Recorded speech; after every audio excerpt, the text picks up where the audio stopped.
Kerajaan sedang meneliti cadangan untuk menaikkan had umur minimum pengguna akaun media sosial daripada 13 kepada 16 tahun. Langkah itu bertujuan memastikan perlindungan lebih baik terhadap pengguna muda di alam maya. Jemaah Menteri pada hari ini telah membincangkan cadangan untuk menaikkan ke 16 tahun. Ini sama seperti yang ada dilakukan di beberapa negara termasuk Australia dan Indonesia.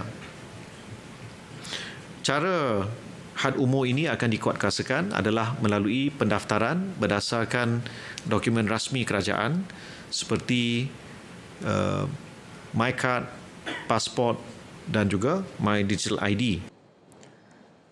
Pelaksanaannya akan diselaraskan dengan undang-undang sedia ada termasuk Akta Perlindungan Data Peribadi serta bekerjasama dengan beberapa pihak bagi meneliti pelaksanaan sistem pengesahan elektronik yang digunakan dalam aplikasi seperti Touch 'n Go, e-wallet dan Grab. Beliau turut memaklumkan satu perbincangan secara terperinci akan diadakan minggu depan melibatkan MCMC bersama syarikat penyedia platform media sosial di Singapura.